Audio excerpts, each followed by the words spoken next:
आज मैं आपके लिए लेके आई हूँ ऐसा हेल्दी नाश्ता जिसे आप एक बार बनाएंगे और महीनों तक स्टोर करेंगे।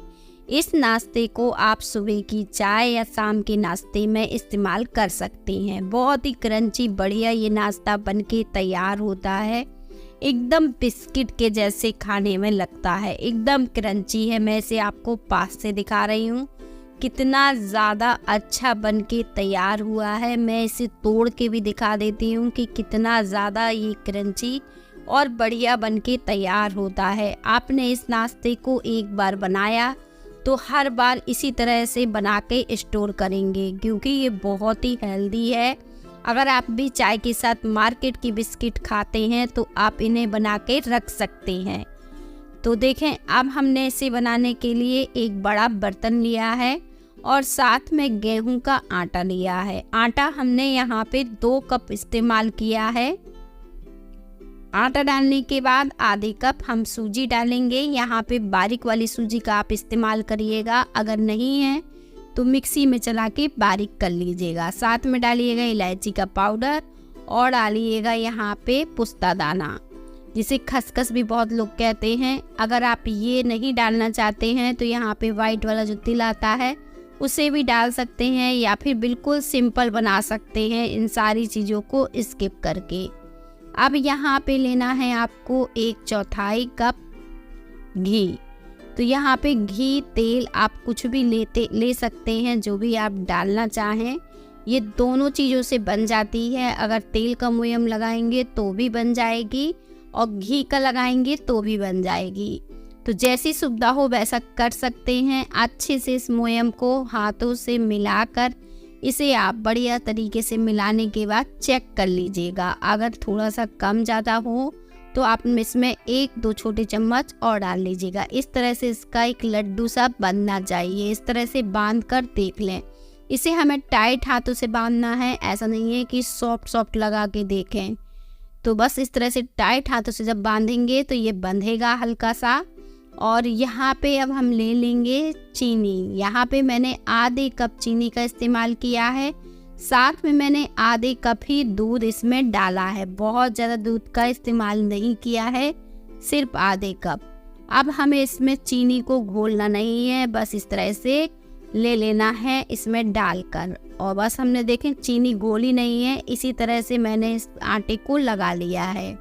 जब ये बिस्किट आप बनाएंगे तो जो चीनी इसके ऊपर लग के आएगी बहुत ही क्रंची बढ़िया दिखेगी, खाने में क्रंची लगेगी। तो इस तरह से मैंने इस्तेमाल किया है। अब जो दूध और चीनी था देखें पूरा मैंने डाल दिया है। आधे कप चीनी और आधे कप दूध आराम से इसमें लग जाता है। अगर आपको लगे कि दूध थोड़ा बहुत कम है तो यहाँ पे आप पानी का इस्तेमाल कर सकते हैं या फिर दूध का। और जैसे मैंने अभी चीनी को दूध में घोला है, आप चाहो तो पानी में भी घोल डालकर इस्तेमाल कर सकते हो, क्योंकि हमें चीनी को घोलना नहीं है, सीधे ऐसे ही इस्तेमाल करना है। इसका एक टाइट डो लगाकर तैयार करेंगे। देखें कितना ज़्यादा टाइट है, मैं इसे तोड़ के दिखा रही हूँ। कुछ इस तरह से डो रहता है इसका। अब ये 2 मैंने इसके भाग कर लिए हैं और एक बड़े साइज़ की लोई लेके इसे गोल कर लेंगे, क्योंकि ये फटता ज़्यादा है। लेकिन कोई बात नहीं, जब आप इसे अच्छे चिकना करके बेलेंगे तो आराम से ये बिल जाएगा। बेलने के बाद हमें क्या करना है, इस तरह से जब बेल लेंगे तो आप चाहो तो इसके ऊपर से थोड़ा सा पुस्ता दाना और डाल सकते हो, या फिर सिंपल भी इस बिस्किट को बना सकते हो, क्योंकि हमने पहले से ही डाला था। अगर ऊपर से डालना चाहो तो कुछ इस तरह से डालने के बाद बेलन चला दीजिए ताकि ये कढ़ाई में निकले नहीं। और इसे अब हमने बेल दिया है। आप चाहो तो कोई छोटा घर का गिलास है उसे ले लो, या फिर कप ले लो, जैसी सुविधा हो वैसा कर लो आप। और इस तरह से इसे कट कर लो। और इस तरह से सारी बिस्किट हमें कट करके तैयार कर लेना है। बहुत ही ईजी तरीका है, झटपट से आप इन्हें घर पर बना लोगे। और मार्केट की अगर बिस्किट देते हो बच्चों को तो आप ये बिस्किट दे सकते हो उसकी जगह पे, जो बच्चों को बहुत ही पसंद आएगी। तो देखें इस तरह से मैंने सारी बना के तैयार कर ली हैं। को मैं आपको पास से दिखा रही हूँ कितनी पतली दिख रही है अभी, लेकिन जब आप इन्हें सेकेंगे तो ये फूल कर हल्की सी मोटी हो जाएंगी और क्रंची हो जाएंगी। तो देखें इस तरह से हमें सारी बना के तैयार कर लेना है। तेल को आप गरम करने के लिए रख दीजिए। तेल मीडियम गरम हो तो आप इन्हें डाल दीजिए। अब यहाँ पे आप धीमी आंच करेंगे तो ज़्यादा अच्छा है, लेकिन हल्की सी मीडियम में भी सेक सकते हो। लेकिन जब धीमी आंच में बढ़िया से आप इन्हें सेकेंगे तो एकदम क्रंची सी बढ़िया बन के तैयार होंगी। और देखें मैंने कितना धीमा किया है गैस को, आपको देखने से ही पता चल रहा होगा। अब एक चम्मच की सहायता से धीरे धीरे इन्हें पलट दीजिए कुछ इस तरह से। जब ये नीचे से सिक जाएंगी तभी हम इसको पलटेंगे, इससे पहले इन्हें नहीं पलटेंगे। और देखें इसमें क्रक पड़ना शुरू हो गए हैं, यानी अच्छे से ये अंदर तक सिकना शुरू हो गई हैं। मैं इसे पास से दिखा रही हूँ कितनी बढ़िया ये सिक के तैयार हो रही हैं। अब इन्हें अच्छा सा कलर आने तक हमें सेकना है, कुछ इस तरह से ब्राउन सा इनका कलर आने देना है। अब इनका कलर एकदम परफेक्ट आ गया है जैसा मुझे चाहिए था। और देखें मैं पास से दिखा रही हूँ कितनी अच्छी ये बनके तैयार हुई है। तो मैंने इन्हें निकाल लिया है, अब बाकी की भी इसी तरह से निकाल लेती हूँ। और अब इसी तरह से हम सारी बिस्किट जो है झटपट से बना के तैयार करेंगे। तो बस इसी तरह से डालते जाइएगा और सेकते जाइएगा। और एक भी बिस्किट आपकी कढ़ाई में बिल्कुल भी नहीं खुलने वाली है, ज़बरदस्त टेस्ट की बन के तैयार होगी। जैसे मैंने बताया ये सभी को बहुत पसंद आएगी। आप देखें मैंने फिर से इन्हें डाल दिया है और कुछ इस तरह से चला रही हूँ।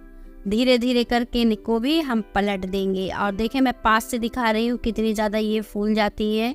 और बहुत ज़्यादा देखें मैंने मोटी नहीं बनाया था, ये काफ़ी फूल कर तैयार हो गई है और अच्छी सी क्रंची हो गई है। बहुत ही अच्छा ब्राउन सा इसमें कलर आ गया है। अब मैंने इसे निकाल लिया है। तो देखें इस तरह से मैंने 3 बार में करके ये सारी बिस्किट बनके तैयार हो गई हैं। सिर्फ 3 बार ही मैंने कढ़ाई में डाली है और एक साथ मैंने कई डाल दी थी 6 से 7 साथ, तो आराम से ये सिक गई हैं। अब जब ये ठंडी हो जाती हैं तभी ये क्रंची रहती हैं। इसके पहले आप इन्हें गर्म में तोड़ेंगे तो ये सॉफ्ट रहेंगी। तो इन्हें पहले अच्छे से ठंडा कर लीजिएगा और फिर इन्हें डिब्बे में भरकर बंद करके रख सकते हैं।